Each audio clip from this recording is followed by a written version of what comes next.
So welcome to my living room. Welcome to 25 lessons from 25 years of leadership. Today I want to talk about courage versus comfort. So I worked at this big furniture company, and I promised that you have a lot of stuff in your home from this big global company. When I started at this company, there was a bunch of ladies that I secretly called the Swedish House Mafia. And I was very afraid of those ladies. All of them had big black glasses and big white hair. And they came into meetings telling everyone what was wrong, what was right, what was beautiful, what was ugly, what was, on brand, and mostly what was off brand.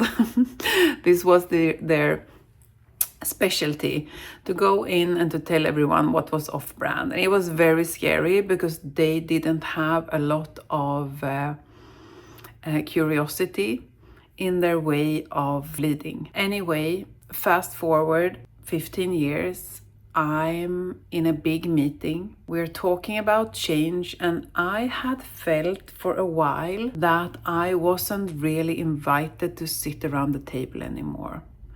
And this was so hard for me.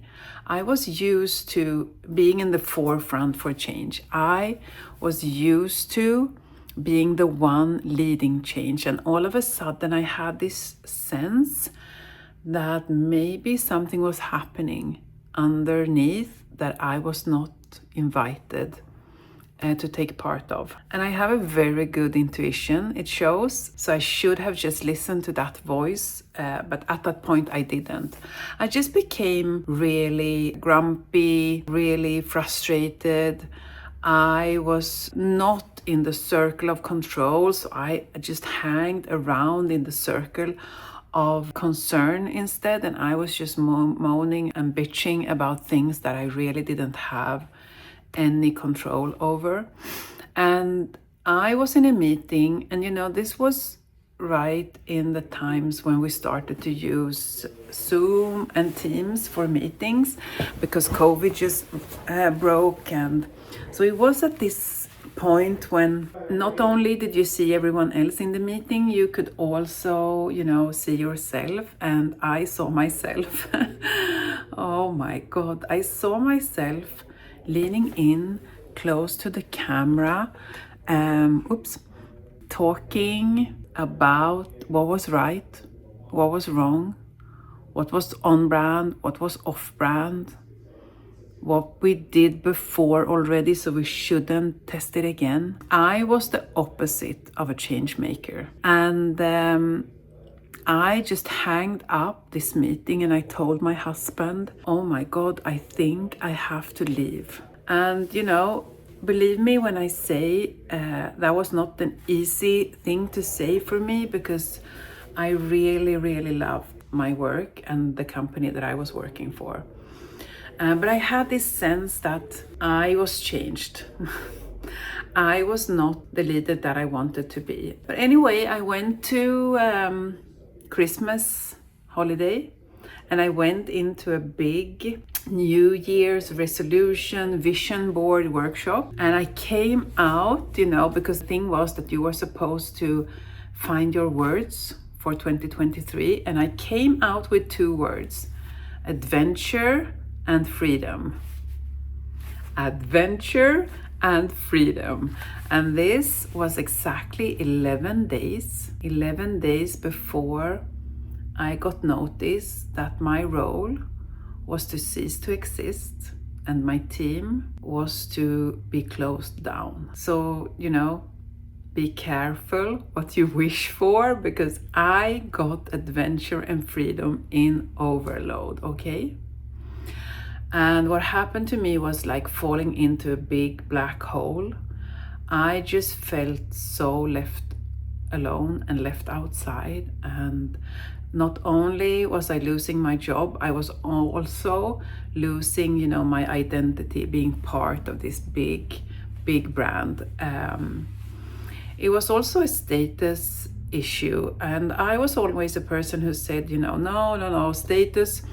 I'm not, I'm not a status person, but let me tell you, when someone robs you from your status, I was a fucking status person, okay? I decided that I wanted to stay, and I decided 3 things would lead the way of me finding my next step. First of all, it was leadership. So I was looking for the right leader. Second of all, it was the context. What context would I be in? And third, it was the role. Okay, so I have had some of the most fun, interesting, creative jobs on this earth, and I was not to settle for anything less. Okay, so leadership, context, and role.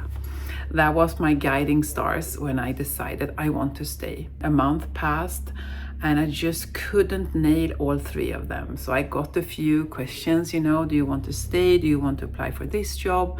Maybe you can think about that.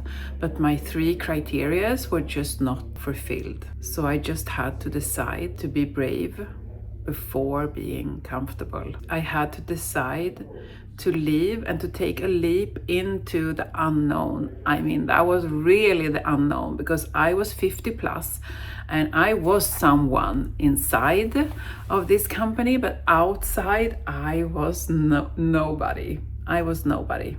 And if being brave is to take this leap out into nowhere, and feeling safe is knowing that someone will catch you if you fall. I just had to be brave without anyone catching me. So I just took this big leap. And let me tell you that nothing I have done have been more difficult, more scary, at times so fucking dark, but mostly it has been the joyride of my life. And I wouldn't have had that joyride would I have not taken the leap, would I have settled for less. So I want you to reflect, where in your life and where in your leadership could you choose to be brave instead of being comfortable?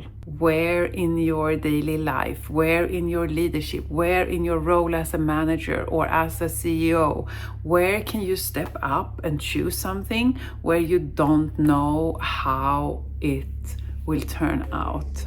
I promise you, you will grow. I promise you it will be scary, but it will not be fear. It's not fear. It's only uncomfortable.